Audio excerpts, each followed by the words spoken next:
اللہ کے نام سے جو بڑا مہربان نہایت رحم والا ہے۔ حامیم، یہ کتاب خدائے رحمان و رحیم کی طرف سے اتری ہے، ایسی کتاب جس کی آیتیں واضح المعانی ہیں، یعنی قرآن عربی ان لوگوں کے لیے جو سمجھ رکھتے ہیں، جو بشارت بھی سناتا ہے اور خوف بھی دلاتا ہے، لیکن ان میں سے اکثروں نے منہ پھیر لیا اور وہ سنتے ہی نہیں، اور کہنے لگے کہ جس چیز کی طرف تم ہمیں بلاتے ہو اس سے ہمارے دل پردوں میں ہیں، اور ہمارے کانوں میں بوجھ یعنی بہرا پن ہے، اور ہمارے اور تمہارے درمیان پردہ ہے، تو تم اپنا کام کرو، ہم اپنا کام کرتے ہیں۔ کہہ دو کہ میں بھی آدمی ہوں جیسے تم، ہاں مجھ پر یہ وحی آتی ہے کہ تمہارا معبود خدائے واحد ہے، تو سیدھے اسی کی طرف متوجہ رہو اور اسی سے مغفرت مانگو، اور مشرکوں پر افسوس ہے جو زکوٰۃ نہیں دیتے اور آخرت کے بھی قائل نہیں۔ جو لوگ ایمان لائے اور عمل نیک کرتے رہے ان کے لیے ایسا ثواب ہے جو ختم ہی نہ ہو۔ کہو کیا تم اس سے انکار کرتے ہو جس نے زمین کو 2 دن میں پیدا کیا اور بتوں کو اس کا مد مقابل بناتے ہو؟ وہی تو سارے جہان کا مالک ہے، اور اسی نے زمین میں اس کے اوپر پہاڑ بنائے اور زمین میں برکت رکھی اور اس میں سامان معیشت مقرر کیا، سب 4 دن میں اور تمام طلبگاروں کے لیے یکساں۔ پھر آسمان کی طرف متوجہ ہوا اور وہ دھواں تھا، تو اس نے اس سے اور زمین سے فرمایا کہ دونوں آؤ، خواہ خوشی سے خواہ ناخوشی سے۔ انہوں نے کہا کہ ہم خوشی سے آتے ہیں۔ پھر 2 دن میں 7 آسمان بنائے اور ہر آسمان میں اس کے کام کا حکم بھیجا، اور ہم نے آسمان دنیا کو چراغوں یعنی ستاروں سے مزین کیا اور شیطانوں سے محفوظ رکھا۔ یہ زبردست اور خبردار کے مقرر کیے ہوئے اندازے ہیں۔ پھر اگر یہ منہ پھیر لیں تو کہہ دو کہ میں تم کو ایسی چنگھاڑ کے عذاب سے آگاہ کرتا ہوں جیسے عاد اور سمود پر چنگھاڑ کا عذاب آیا تھا، جب ان کے پاس پیغمبر ان کے آگے اور پیچھے سے آئے کہ خدا کے سوا کسی کی عبادت نہ کرو۔ کہنے لگے کہ اگر ہمارا پروردگار چاہتا تو فرشتے اتار دیتا، سو جو تم دے کر بھیجے گئے ہو ہم اس کو نہیں مانتے۔ جو عاد تھے وہ ناحق ملک میں غرور کرنے لگے اور کہنے لگے کہ ہم سے بڑھ کر قوت میں کون ہے؟ کیا انہوں نے نہیں دیکھا کہ خدا جس نے ان کو پیدا کیا وہ ان سے قوت میں بہت بڑھ کر ہے، اور وہ ہماری آیتوں سے انکار کرتے رہے۔ تو ہم نے بھی ان پر نحوست کے دنوں میں زور کی ہوا چلائی تاکہ ان کو دنیا کی زندگی میں ذلت کے عذاب کا مزہ چکھا دیں، اور آخرت کا عذاب تو بہت ہی ذلیل کرنے والا ہے، اور اس روز ان کو مدد بھی نہ ملے گی۔ اور جو سمود تھے ان کو ہم نے سیدھا رستہ دکھا دیا تھا، مگر انہوں نے ہدایت کے مقابلے میں اندھا رہنا پسند کیا، تو ان کے اعمال کی سزا میں کڑک نے ان کو آ پکڑا، اور وہ ذلت کا عذاب تھا۔ اور جو ایمان لائے اور پرہیزگاری کرتے رہے ان کو ہم نے بچا لیا۔ اور جس دن خدا کے دشمن دوزخ کی طرف چلائے جائیں گے تو ترتیب وار کر لیے جائیں گے، یہاں تک کہ جب اس کے پاس پہنچ جائیں گے تو ان کے کان اور آنکھیں اور چمڑے یعنی دوسرے اعضاء ان کے خلاف ان کے اعمال کی شہادت دیں گے، اور وہ اپنے چمڑوں یعنی اعضاء سے کہیں گے کہ تم نے ہمارے خلاف کیوں شہادت دی؟ وہ کہیں گے کہ جس خدا نے سب چیزوں کو نطق بخشا اسی نے ہم کو بھی گویائی دی، اور اسی نے تم کو پہلی بار پیدا کیا تھا، اور اسی کی طرف تم کو لوٹ کر جانا ہے۔ اور تم اس بات کے خوف سے تو پردہ نہیں کرتے تھے کہ تمہارے کان اور تمہاری آنکھیں اور چمڑے تمہارے خلاف شہادت دیں گے، بلکہ تم یہ خیال کرتے تھے کہ خدا کو تمہارے بہت سے عملوں کی خبر ہی نہیں، اور اسی خیال نے جو تم اپنے پروردگار کے بارے میں رکھتے تھے تم کو ہلاک کر دیا، اور تم خسارہ پانے والوں میں ہو گئے۔ اب اگر یہ صبر کریں گے تو ان کا ٹھکانہ دوزخ ہی ہے، اور اگر توبہ کریں گے تو ان کی توبہ قبول نہیں کی جائے گی۔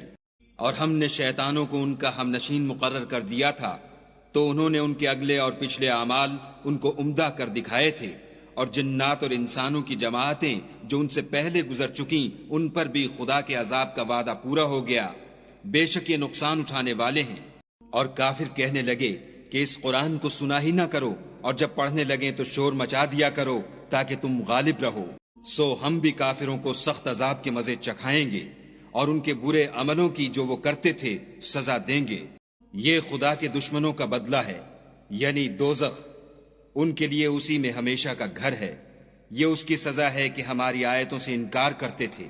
اور کافر کہیں گے کہ اے ہمارے پروردگار، جنوں اور انسانوں میں سے جن لوگوں نے ہم کو گمراہ کیا تھا ان کو ہمیں دکھا کہ ہم ان کو اپنے پاؤں کے تلے روند ڈالیں تاکہ وہ نہایت ذلیل ہوں۔ جن لوگوں نے کہا کہ ہمارا پروردگار خدا ہے، پھر وہ اس پر قائم رہے، ان پر فرشتے اتریں گے اور کہیں گے کہ نہ خوف کرو اور نہ غمناک ہو، اور بہشت کی جس کا تم سے وعدہ کیا جاتا ہے خوشی مناؤ۔ ہم دنیا کی زندگی میں بھی تمہارے دوست تھے اور آخرت میں بھی تمہارے رفیق ہیں، اور وہاں جس نعمت کو تمہارا جی چاہے گا تم کو ملے گی، اور جو چیز طلب کرو گے تمہارے لیے موجود ہوگی۔ یہ بخشنے والے مہربان کی طرف سے مہمانی ہے۔ اور اس شخص سے بات کا اچھا کون ہو سکتا ہے جو خدا کی طرف بلائے اور عمل نیک کرے اور کہے کہ میں مسلمان ہوں، اور بھلائی اور برائی برابر نہیں ہو سکتی، تو سخت کلامی کا ایسے طریق سے جواب دو جو بہت اچھا ہو۔ ایسا کرنے سے تم دیکھو گے کہ جس میں اور تم میں دشمنی تھی وہ تمہارا گرم جوش دوست ہے۔ اور یہ بات انہی لوگوں کو حاصل ہوتی ہے جو برداشت کرنے والے ہیں، اور انہی کو نصیب ہوتی ہے جو بڑے صاحب نصیب ہیں۔ اور اگر تمہیں شیطان کی جانب سے کوئی وسوسہ پیدا ہو تو خدا کی پناہ مانگ لیا کرو، بے شک وہ سنتا جانتا ہے۔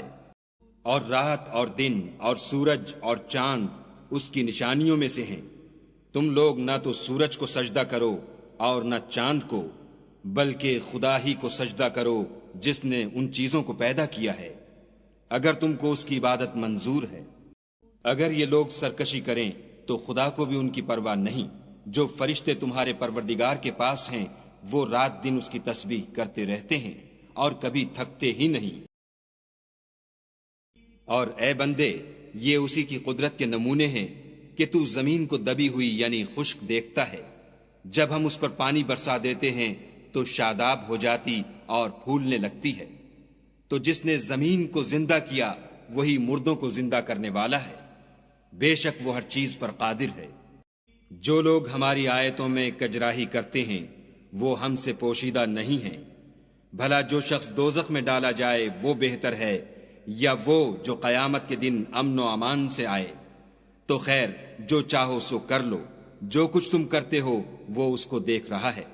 جن لوگوں نے نصیحت کو نہ مانا جب وہ ان کے پاس آئی، اور یہ تو ایک عالی رتبہ کتاب ہے، اس پر جھوٹ کا دخل نہ آگے سے ہو سکتا ہے نہ پیچھے سے، اور دانا اور خوبیوں والے خدا کی اتاری ہوئی ہے۔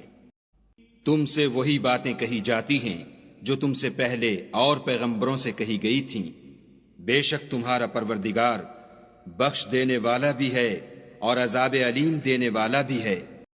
اور اگر ہم اس قرآن کو غیر زبان عرب میں نازل کرتے تو یہ لوگ کہتے کہ اس کی آیتیں ہماری زبان میں کیوں کھول کر بیان نہیں کی گئیں؟ کیا خوب کہ قرآن تو عجمی اور مخاطب عربی۔ کہہ دو کہ جو ایمان لاتے ہیں ان کے لیے یہ ہدایت اور شفا ہے، اور جو ایمان نہیں لاتے ان کے کانوں میں گرانی یعنی بہرا پن ہے، اور یہ ان کے حق میں موجب نابینائی ہے۔ گرانی کے سبب ان کو گویا دور جگہ سے آواز دی جاتی ہے۔ اور ہم نے موسیٰ کو کتاب دی تو اس میں اختلاف کیا گیا، اور اگر تمہارے پروردگار کی طرف سے ایک بات پہلے نہ ٹھہر چکی ہوتی تو ان میں فیصلہ کر دیا جاتا، اور یہ اس قرآن سے شک میں الجھ رہے ہیں۔ جو نیک کام کرے گا تو اپنے لیے، اور جو برے کرے گا تو ان کا ضرر اسی کو ہوگا، اور تمہارا پروردگار بندوں پر ظلم کرنے والا نہیں۔ قیامت کے علم کا حوالہ اسی کی طرف دیا جاتا ہے، یعنی قیامت کا علم اسی کو ہے، اور نہ تو پھل گابھوں سے نکلتے ہیں اور نہ کوئی مادہ حاملہ ہوتی اور نہ جنتی ہے، مگر اس کے علم سے۔ اور جس دن وہ ان کو پکارے گا اور کہے گا کہ میرے شریک کہاں ہیں، تو وہ کہیں گے کہ ہم تجھ سے عرض کرتے ہیں کہ ہم میں سے کسی کو ان کی خبر ہی نہیں۔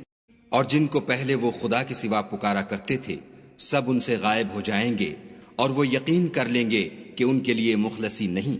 انسان بھلائی کی دعائیں کرتا کرتا تو تھکتا نہیں، اور اگر تکلیف پہنچ جاتی ہے تو نا امید ہو جاتا اور آس توڑ بیٹھتا ہے، اور اگر تکلیف پہنچنے کے بعد ہم اس کو اپنی رحمت کا مزہ چکھاتے ہیں تو کہتا ہے کہ یہ تو میرا حق تھا اور میں نہیں خیال کرتا کہ قیامت برپا ہو، اور اگر قیامت سچ مچ بھی ہو اور میں اپنے پروردگار کی طرف لوٹایا بھی جاؤں تو میرے لیے اس کے ہاں بھی خوشحالی ہے۔ پس کافر جو عمل کیا کرتے ہیں وہ ہم ضرور ان کو جتائیں گے اور ان کو سخت عذاب کا مزہ چکھائیں گے۔ اور جب ہم انسان پر کرم کرتے ہیں تو منہ موڑ لیتا اور پہلو پھیر کر چل دیتا ہے، اور جب اس کو تکلیف پہنچتی ہے تو لمبی لمبی دعائیں کرنے لگتا ہے۔